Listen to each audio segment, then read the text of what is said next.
Good morning, good morning. Happy Wednesday, happy Wellness Wednesday. I hope you are feeling well today. This is week 6 of Wellness Wednesday, and I'm super excited about that. If you don't know me or you've just stumbled across my page, my name is Donna.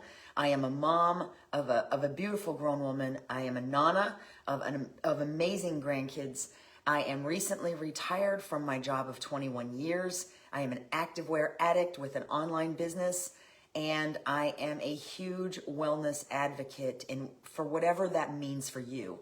The reason that I started Wellness Wednesday is because I believe that wellness is an extremely broad topic that covers all kinds of things, and that I have a lot to share from my experiences, but also that you might have a lot to share with me from your own.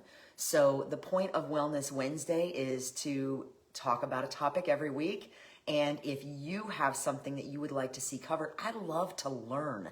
So if you have a topic that you'd like to know a little bit more about, I don't mind poking around about it. So please feel free to message me or drop a comment.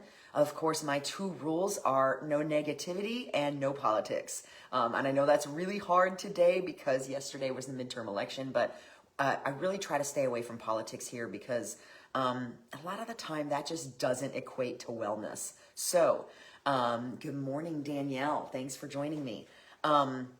So today, when I first started Wellness Wednesday, my first episode was What's in Your Cup? And I talked about lemon water. Today I have a penguin cup from SeaWorld, and I am drinking my hot lemon water because I usually start the day with that. But today, the part 2 is about tea. And I wanted to talk about tea because there's just so many of them out there that have so many benefits, and way too many to go over in a short 15 or 20 minutes. But tea is something that I turned to when I started having trouble with coffee. And what I mean by that is that I have a highly acidic stomach, and that over the years I learned quite by accident, really, that part of my stomach issues were related to the amount of coffee I was drinking. Good morning, Judy. Were related to the coffee that I was drinking and how much of it, more than likely. So for a long time, I stopped drinking coffee entirely. And I can't even begin to describe to you the huge benefits that I saw from it and how much better I felt in so many ways. But I still love my hot beverage, especially when it's cooler, but even when it's warm, I just like my hot beverages. So I turned to an alternative, which was tea. And I started out with basic black tea, and then I switched to green tea because green tea had a little less caffeine. I kind of thought maybe I should get off the caffeine entirely, but the amount of caffeine in green tea is like about 1/3 of that in coffee.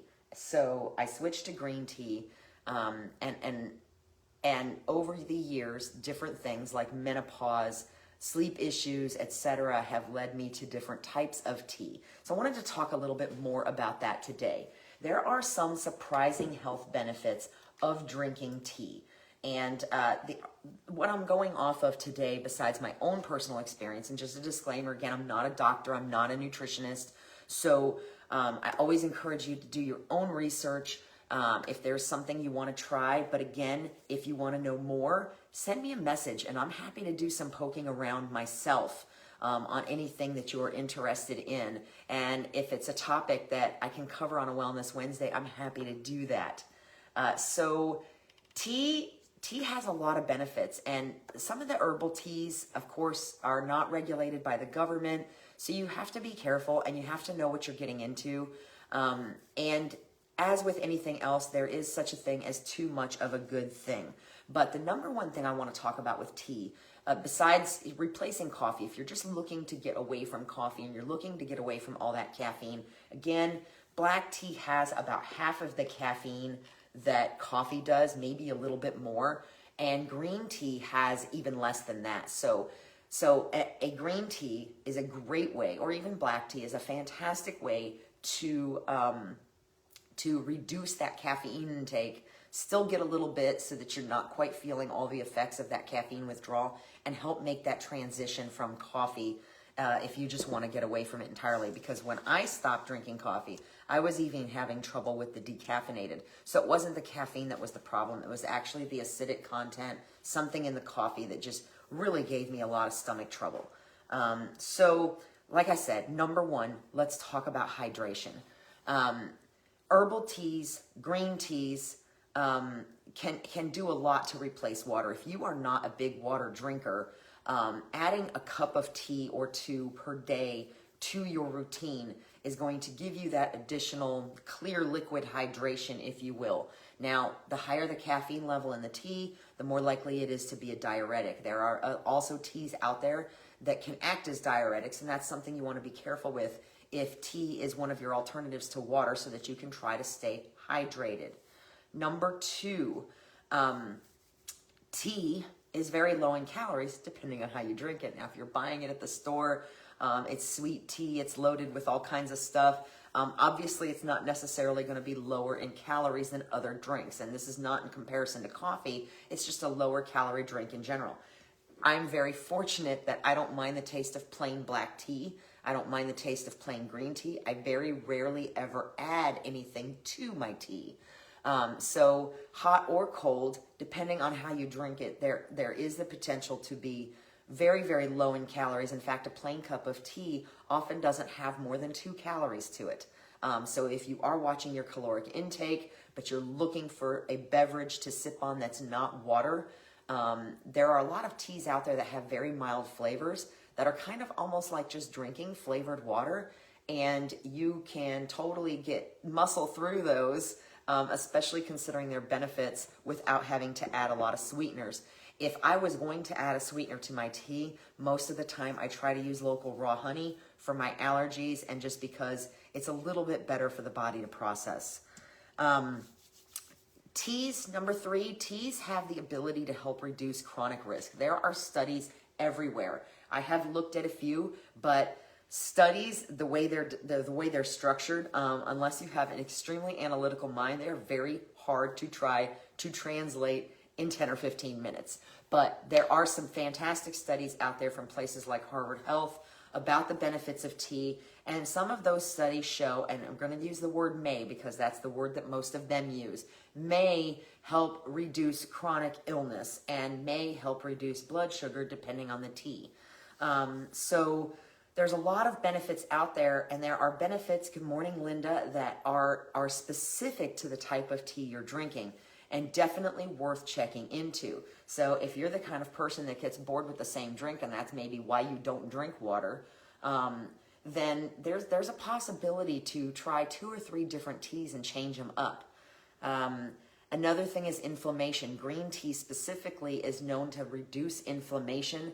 And again, green tea is my go-to. Afternoon slump, 3 o'clock, you're feeling a little sluggish. The truth is you probably need hydration, or you probably need a healthy snack. But you can grab a cup of green tea, which again is going to have around 1/3 of the caffeine level that coffee would, and it'll give you that little bit of perk up that doesn't spike you too high and probably won't cause issues with your sleep, as long as you're not drinking it all day and all night. Another thing that I learned that surprised me is that tea can actually help make your bones stronger, because of components in the tea that help stimulate bone growth. Now, for those of us that may be postmenopausal, or have family histories of osteoporosis, that's interesting information that I would like to dig into a little bit more and maybe expand on in a future Wellness Wednesday. So those are just 5 or 6 fantastic reasons that tea is absolutely a great addition to your daily routine. I have 2 or 3 that I drink on a fairly regular basis, and I'll let you know what they are. Like I said, I start my day with hot lemon water, and then I usually follow it with red clover tea. I am postmenopausal. I did a fair amount of research. Again, I'm not a doctor, and red clover tea has helped me tremendously with things like hot flashes, mood swings, things that come along with menopause. From the very first day I try it, I have a pretty sensitive system. Most people don't actually feel the effects of something new they're trying for anywhere from 7 to 21 days. But from the very first day that I drank the red clover tea, I had a significant improvement in sleep disturbances, hot flashes, etc., that came along with perimenopause and menopause.